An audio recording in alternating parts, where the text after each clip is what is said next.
morning, everybody, and thank you so much for joining us. As Ken mentioned, I am Stephanie Pedroza, Capital Program Specialist at Origo Software Technologies. And thank you for joining this conversation on how agencies all over Texas are delivering efficient yet cost-effective projects all over the state of Texas. And I would say at Origo, our sole purpose is to enable capital owners to deliver their capital programs on time and on budget efficiently by providing a suite of products that enables them to plan the full project life cycle from the beginning of planning through the right-of-way process all the way through operations. So I'm really excited to get this started and see how these agencies are delivering their projects. And I'm going to start by having each one of these agencies introduce themselves and then share any key projects that you're working on this year. So I'll start with you, Chris. Good morning, everyone. My name is Chris Turner Noteware. I'm the Assistant Park and Recreation Director for the City of Dallas over our facilities and planning and design area. I've been in that position about 2.5 years. Prior to that, I was the city engineer for the City of Dallas. I've been with Dallas about 6.5 years. Prior to that, I was with the City of Phoenix for about 11.5 years doing the same type of work. And I was a consultant in the Arizona area for about 11 years prior to that. I have both my bachelor's and my master's from Arizona State University. Go Sun Devils. And basically, right now, one of our major projects, we are working on a construction manager risk for the Cotton Bowl. It's about a $120 million contract. We have a certain amount of work we have to have done by August of 2024. And then another amount of work we have to have done by August of 2025. So we're just getting that CMAR kicked off right now. And then we do a lot of job order contracting over about the last 3 years. We have about 116 job orders that we've done through job order contracting, totaling about $10 million. So we do a lot of our work through alternative delivery methods to try and help work on efficiencies and basically work through our contracting that way and through those methods. So thank you so much for allowing me to be here this morning and speak with you. Great. Hi, my name is Lauren King. I'm the supervising engineer for CIP and asset management at Austin Water. I've been with Austin Water for 15 years and in this group for 9 now. For large projects that the water utility is currently working on, we have a generational wastewater treatment plant expansion in our Walnut Creek wastewater treatment plant, taking that from 75 million gallons a day to 100 million gallons a day. That is a CMAR. That we are at 30% design on and hoping to have done in the next 5 to 6 years with construction. And then we also have a aquifer storage and recovery series of projects. That'll be about $1 billion total right now is the estimate, where we will take treated drinking water and inject it down into aquifers for use either during drought conditions, system upsets, or peak demands. Thank you. Good morning, everyone. My name is David Macbeth. I'm Assistant City Engineer with the City San Antonio Public Works Department, and my role primarily is in a project delivery role. My division oversees the streets and drainage projects within our bond program and other capital project funding sources. I've been with the city for about 15 years, and prior to that was almost 30 years in the private sector in consulting design industry. You'll love this. I'm a graduate of Texas A&M University. Started out in trying to be a veterinarian, and I came out as a civil engineer. Oh, wow. And so our big program right now, we're in the second year of our $1.2 billion 5-year bond program. So we're very busy in trying to get those projects designed and out to bid. Good morning. My name is Sue Tice. I'm with the Texas Department of Transportation, the Houston District Advanced Project Development. I'm currently the Advanced Project Development Director, which means, it's a lot of words, I have the environmental group and the schematic group for all the road construction projects in the 6 counties in the Houston District. In that, we've got, 200 some plus active projects. I work with probably 30 some consulting firms to do all that work in addition to all of my staff. So I need to take a second because I live in a world of engineers and I'm not one. I'm actually the first APD TxDOT that's not an engineer, but that's okay. Everywhere I go, all these things, it's always whoop, whoop, whoop. I graduated from the University of Texas. So I have to say that. My wife is a Longhorn too, so. All right. Well, that's good. I feel like there's a lot of competition between all the schools here, so I'm gonna go root for every Texas, but I'm a UNM Lobo, so I don't think there's any Lobos here. But it looks like there's a lot of projects, exciting projects that are happening all over the state of Texas. And I'm gonna start with, my first question is, what is your agency's preferred method delivery to deliver these projects, and why are you guys preferring or choosing this delivery method? And who would like to start? Do I do an eeny, meeny, miny, moe? I'll start. David wants to start, so I'll have David start. You know, primarily, we deliver projects using just the low bid method, but what we've seen, and there are certain projects in our bond program that are very high profile or challenging. So we have utilized design build contracts in our past bond. We have 2 projects in our current bond program that were design build. Those need to be probably at least 30 million or above. And we've also used competitive sealed proposals. We have projects in the downtown area of San Antonio, very, very high profile and high stakes stakeholders. We just don't want, you know, your low bid contractor out there working and not having a good contractor that has sufficient resources and expertise in delivering those projects on time. And so competitive sealed proposals allows us that subjectiveness to select a contractor, not just based on the bid. We have also recently, we were selecting contractors to use a construction manager at risk as well. When we have projects that we already have a consultant, but we want to really bring in a contractor to really help us in the design process, cost it out, maybe make some decisions on best ways to construct the project, maybe have some early packages that go out so that we can deliver those projects more quickly. And then we also utilize JOCs for some of the projects as well. Do you want to start? Yeah. Yeah, I'll jump in next. Similar to San Antonio and David, basically, we have a couple of design builds that we've done, primarily on our building projects. We do a lot of work at Fair Park, and basically, we don't want to do those as low bid because we run into a lot of issues and unforeseen conditions. So we want to be able to work with the consultant and the contractor together to resolve those issues as we come across them. We also do request for competitive sealed proposals because, again, we do not want to necessarily have the low bid contractors be doing those projects. We have a lot of playground projects and things like that, so we will bundle those together and do those low bid. And then if we have projects that have federal funds, we have to do those low bid. We've been working a lot right now with trying to package projects together so that we can get better proposals and things of that nature. We've also been working with cost agreements, buy boards and Omnia and things like that to try and get away from some of those low bids because those already have cost agreements in place. So that also helps us in terms of being able to work more quickly because those cost agreements are already in place. So that may be something with your agencies that you may be able to use those cost agreements that are already in place with the state and things of that nature, if that's an option you want to utilize. As I mentioned, we do have a lot of JOCs. The one caveat with the JOCs is they cannot be used on horizontal projects, so we can only use those on our building projects like pavilions, or we do a lot of recreation center works and things like that in our division with Park Department. So we do a lot of alternative delivery methods, but we also do have to do low bid as well. But wherever possible, we do want to do alternative delivery methods so that we can have qualified bidders and use that qualifications-based method.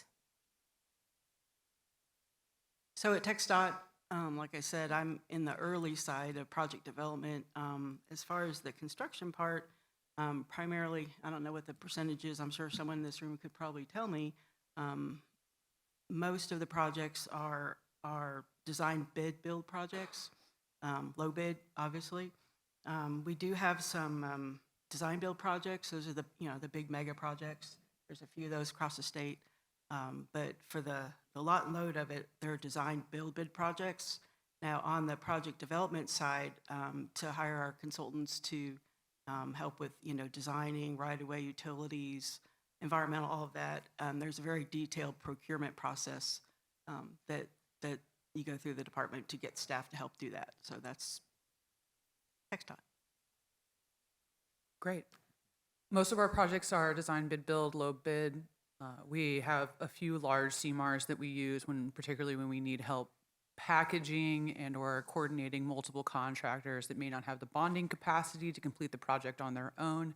That's a challenge that we look towards for the expansion project and probably the aquifer storage and recovery project once we get there. We also use indefinite duration, indefinite quantity, IDIQ. We have several of those contracts for various scopes of work, pipeline work, facilities work, for emergency and smaller renewal projects. That gives us a lot of flexibility in getting those projects done faster. If you don't need like a full design engineer set of drawings, and we have a large portfolio, I think 600 projects over the next 5 years are anticipated. So we use all delivery methods available.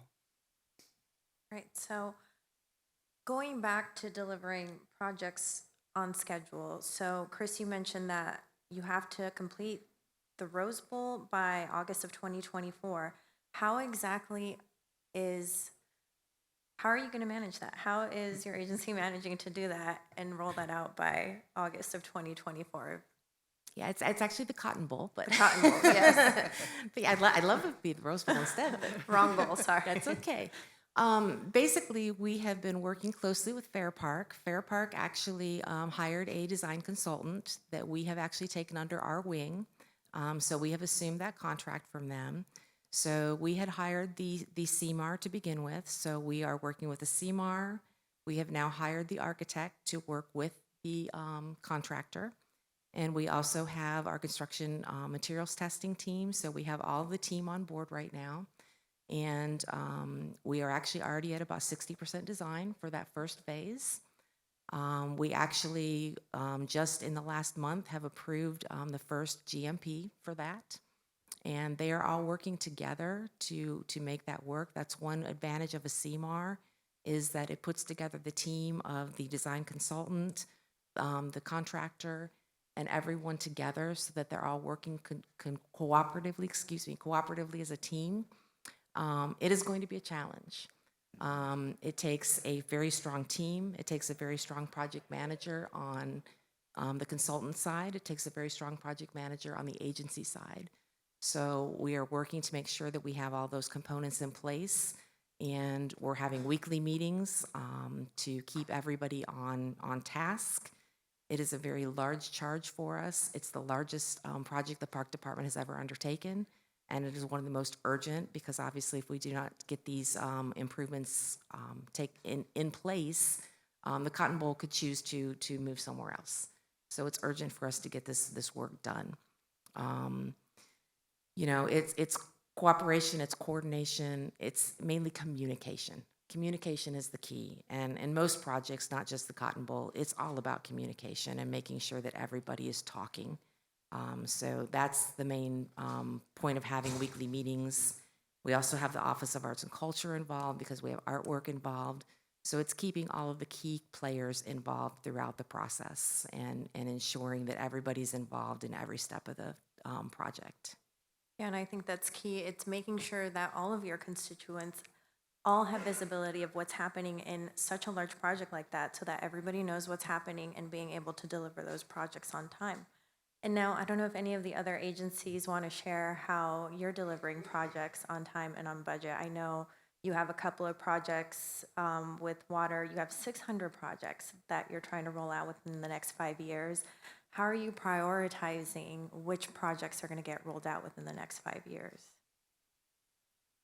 For prioritization, we are trying to rely a lot on asset data. So using data on the condition of our assets and the risk and criticality of those, the ones that are scoped for those projects, to help us prioritize.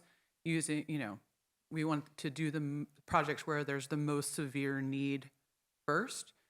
So for a lot of our renewal and enhancement projects, it's really about reducing risk. For the strategic projects, those are kind of set forth by our executive team in partnership with our city council to meet a lot of the growth needs that we have here in Austin. Austin's growing very fast. That's not a surprise to anybody. And we really are trying very hard to stay ahead of that, while at the same time not neglecting the existing assets that we have so that those don't, degrade in quality to the point that we have some kind of critical condition that needs to be addressed in an emergency situation. For making sure that we stay on schedule, it's a challenge. Some of our larger projects, we average a 9-year duration for those. It's a long kind of span to try to control projects over. We find that making sure that we have a very well-defined scope at the beginning to be very important in keeping that schedule on track as you move through the project. If you keep adding things, that seems to be what delays us the most, or if we don't anticipate environmental or other kind of coordination activities, either with TxDOT or our stormwater department. So those are important considerations to make. And the other thing that we're really trying to emphasize, more on the budget planning side, is having a really consistent plan year to year, that we're not changing our priorities, that we're not shifting wildly, that once a project is initiated, we are committed to continuing that project, and it's not going to stop and start derailing our project teams and derailing the communication that we have with both the city council and the community. David, do you want to share how San Antonio is delivering Sure on thing. time and on budget? I think what, for us, really having developing a good baseline schedule for each and every project, and we do that for all of our projects, for design and for construction. And so you have something that you can track really well against as time goes on. And having good experience this is our fourth 5-year bond program, so we've developed very many lessons learned. We have a good sense of how long certain elements of the schedule are going to take, and we've been able to incorporate that in the most recent iteration of those. And I think just tracking those on a daily basis, I tell you, our city management is very focused on delivering those projects on time and on budget. And so we have our project managers meet regularly with their management. We have a monthly meeting with our director and many others in our scheduling group to go over each and every project. And if there's even a week of slippage in that schedule, we talk about it. Why is it slipping? What can we do to bring that back in schedule, or how's it tracking against the baseline? So it's really just that down to the nuts and bolts level of tracking those schedules to make sure that you react before it gets too far out of sequence. And then, Sue, I don't know if you want to share, but I guess I kind of want to transition.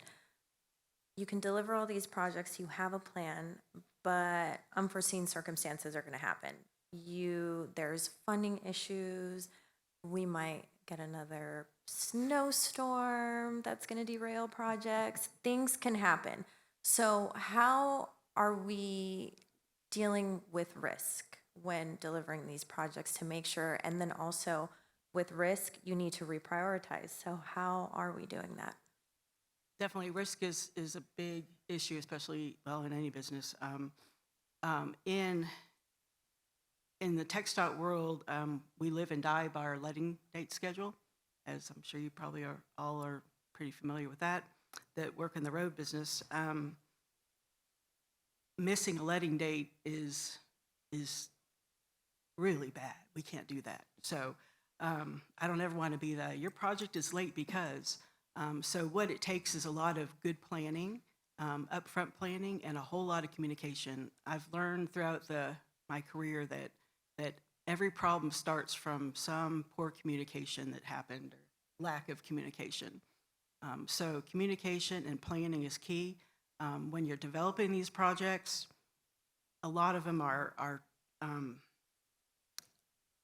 task drive. Like, you can't you can't start design until you have a scope for the project, right? So you need a good scope and you need design. Well, then you can't go into environmental until you've got some design. You can't go into right-of-way purchasing or utility movement until you've got your environmental clearance. And how many horror stories, I shouldn't say that, are there out about environmental clearance? You've got permitting issues that come up, planning issues, project in the STIP or the TIP, something gets pulled out, pulled in with the funding, all kinds of things. So communication is definitely key to keeping it all together.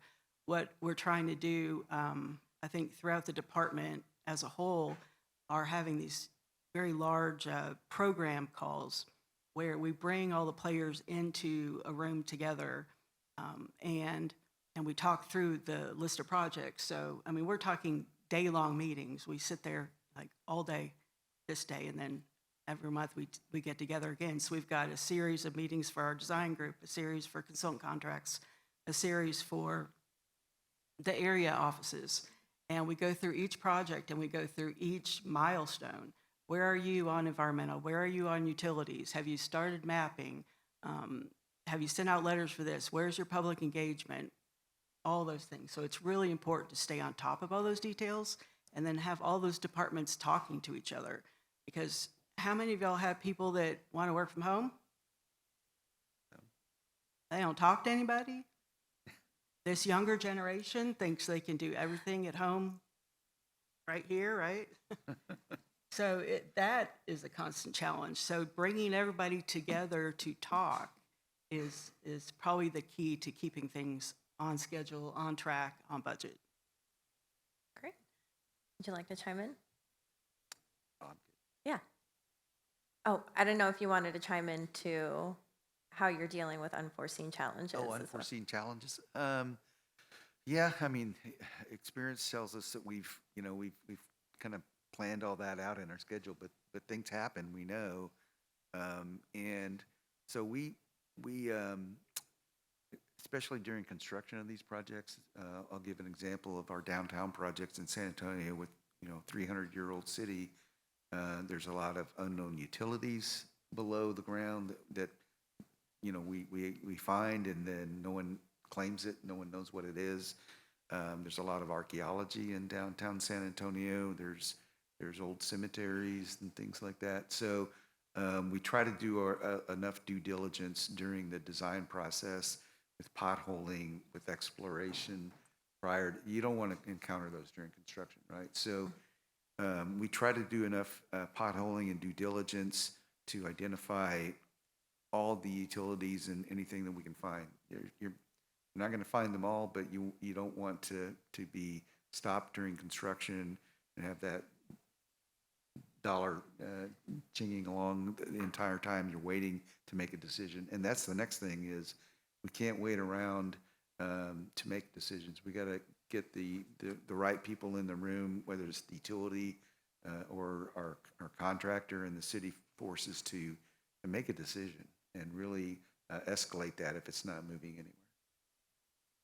Now, technology, there's so many different types of technology. Right now, PMIS tools, BIM tools are out there.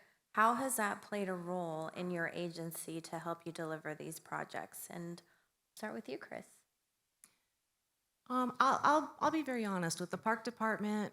We haven't necessarily done a lot of that type of stuff. We've been more focused on our project management system, Tririga, and working through trying to get that updated. That software was implemented for our 2017 bond program, and we are still working on trying to get that implemented and up and running, and we're coming up on our 2024 bond program. So we've really been working more on project management systems as opposed to BIM and those type of things. We are talking about AI and how that needs to be implemented and moving forward, but we don't really have an implementation plan yet. Okay. And Laura, how has technology helped aid Austin Water? I'm hoping it's going to help more. We just passed, or the city council just accepted a contract for us to start using PM Web. So we're going to have our first modern project management software system coming on board that's going to help us a lot. Right now, we're using essentially a bespoke proprietary software called eCapri that's really a financial software that we try to use for project management, and it does okay. But PM Web's going to be a huge step forward for us. We've also been leveraging a lot of tools, both SharePoint and Power BI based, to improve visibility. And I'd say even in the 15 years that I've been at the city of Austin, the amount that we can do with those technologies has just really rapidly increased, so much to the point that something that we implemented just 2 or 3 years ago can be incredibly enhanced with the data management and the ability to bring different databases together. We have one of our asset management CMMSs, Hexagon EAM, that interfaces with our GIS maps, and we have nightly syncs ideally. And so the kind of the rapidness of that improvement has really been, I think, a calling and a challenge to us to continue to move forward and to not get stuck on what was and what we're used to, and try to move forward and leverage these as we try to do more with less, both on a kind of personnel basis and also a money basis. So I'm pretty excited to see where we go from here.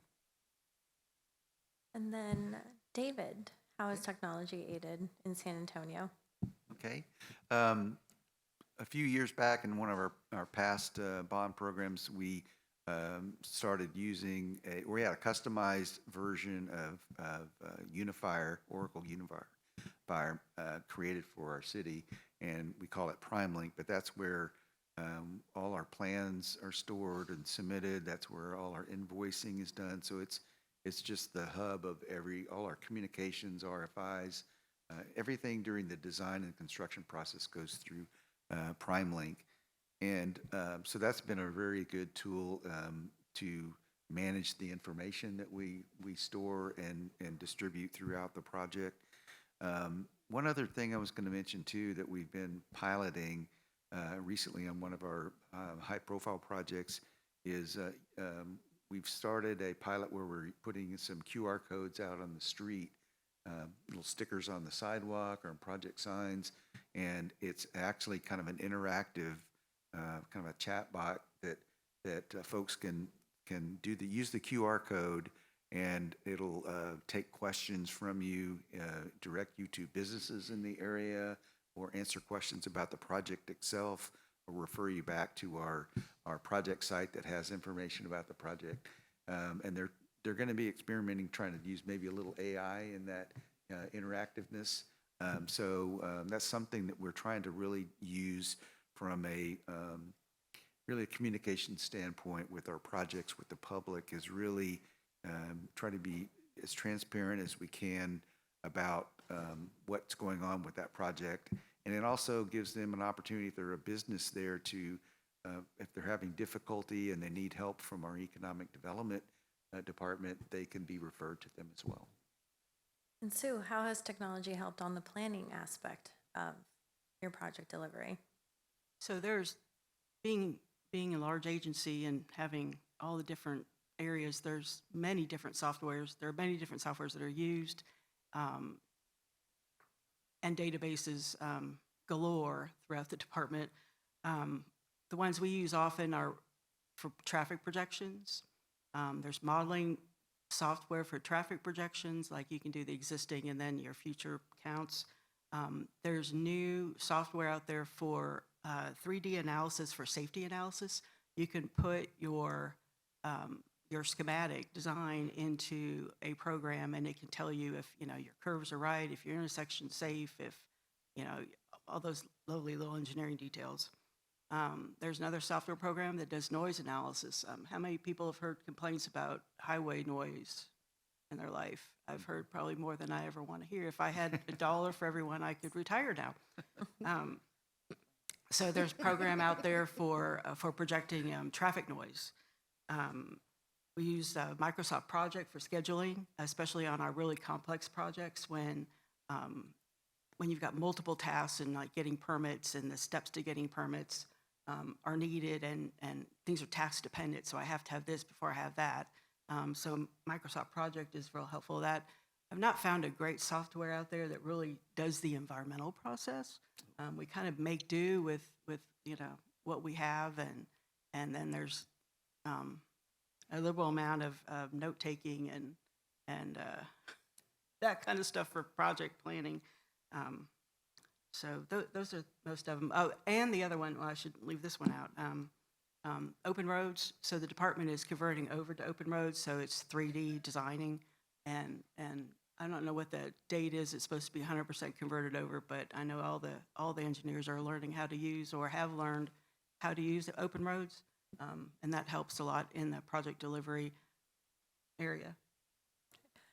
I think it's definitely utilizing tools, because if you're using a lot of Microsoft, I think the more and more projects you have, you definitely need that single source of truth that's going to be able to communicate throughout every single agency to be able to complete those projects. And now, I guess if you guys can share just what do you recommend these agencies do to be able to better communicate throughout all agencies and every department when completing these projects? And who wants to take that question? I can start with that one. Okay. So a lot of my projects do involve a lot of different jurisdictions. So we've got cities and counties, neighborhood groups. You've got the Corps, TNRCC. You've got all these, and if you can have scoping meetings to bring all those key agency people together at the beginning of a project, so you can talk about what your project is, and then see what their concerns might be for the project, and then you can track them throughout the process and keep communications, and you set regular scheduled meetings so that everybody knows that, on the third Friday, we're going to be talking about this project, and we're going to have people from, the Corps or Fish and Wildlife or whoever's, involved in that part of the project available, so you can talk through those issues. So constant communication, again, is the key, I think, to keeping all the agencies coordinated together and running well. All right, so it looks like we're out of time. So I want to thank our panelists, and I want to just be respectful of everyone's time so that we can have the next panel right. But thank you everyone for joining us, and thank you to our panelists. If you guys want to ask these people any questions, they will be outside, so feel free to reach out to them. All right.